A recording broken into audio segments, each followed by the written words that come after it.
Shalom Bapak Ibu, Saudara jemaat, sahabat Galilea yang diberkati Tuhan. Saya percaya setiap kita ingin hidup tenang.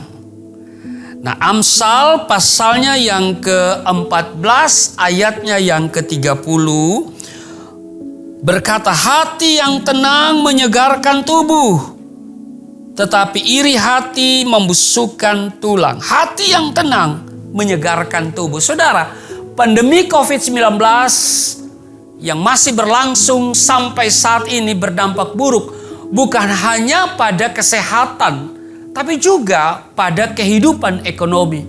Sehingga hari-hari ini ada banyak orang yang dikuasai oleh kekhawatiran dan kecemasan. Namun, setiap kita yang percaya kepada Tuhan di dalam Kristus Yesus pasti akan hidup tenang. Amin. Tetapi ingat saudara, setan tidak senang melihat kita hidup tenang. Ia selalu berusaha membuat suasana menjadi kacau sehingga orang-orang menjadi panik dan kehilangan ketenangan. Itulah sebabnya Petrus di dalam 1 Petrus pasal 4 ayat 7 berkata, kuasailah dirimu dan jadilah tenang supaya kamu dapat berdoa.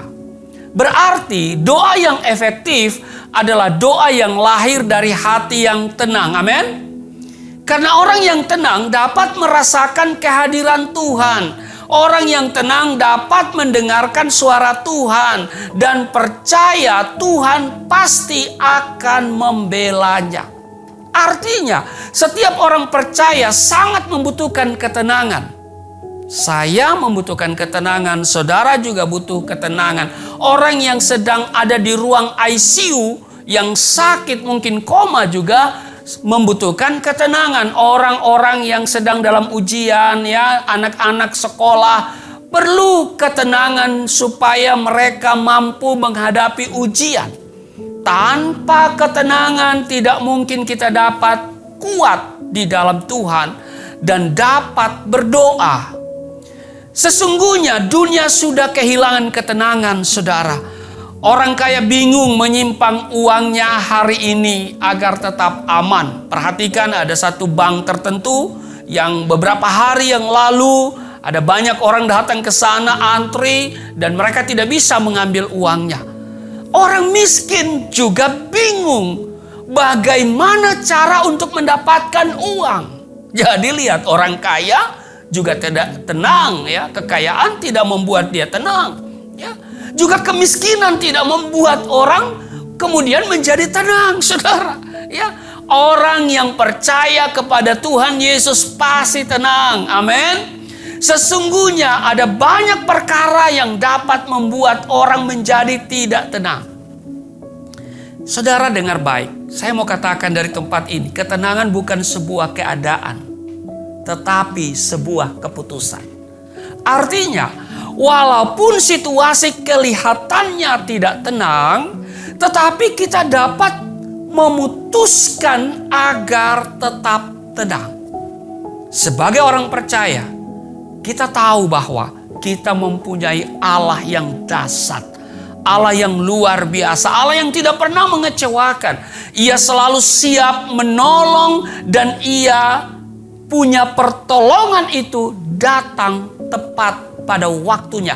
Sehingga di dalam Dia kita dapat hidup tenang. Nah, pertanyaannya adalah, mengapa ketenangan itu menjadi penting?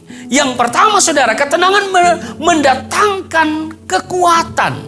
Kalau saudara baca dalam Yesaya pasal 30 ayatnya yang ke-15, sebab beginilah firman Tuhan Allah yang Maha Kudus, Allah Israel, dengan bertobat dan tinggal diam, kamu akan diselamatkan. Dalam tinggal tenang dan percaya terletak kekuatanmu. Jadi seorang yang tenang dapat menghadapi segala persoalan, masalah dan ujian.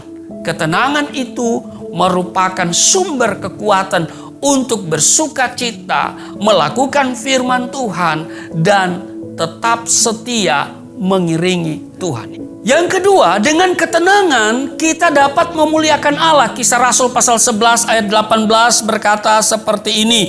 Saya akan bacakan untuk saudara. Ketika mereka mendengar hal itu, mereka menjadi tenang lalu memuliakan Allah.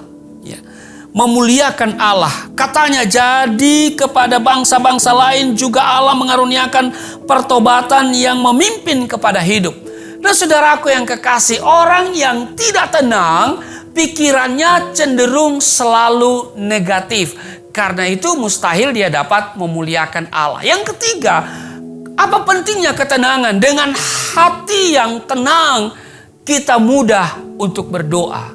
Karena itu Rasul Petrus katakan, kuasailah dirimu dan jadilah tenang supaya kamu dapat berdoa. Orang yang tenang dalam doanya bukan hanya menyampaikan apa yang ia mau kepada Allah, tetapi juga ia terbuka untuk mendengarkan apa yang Tuhan mau.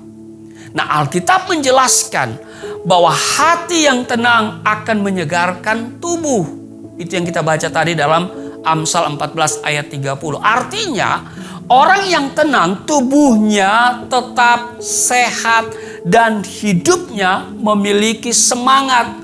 Juga akan membuat hubungannya dengan Tuhan semakin akrab. Amin. Nah, ketenangan itu sebenarnya datang dari hati.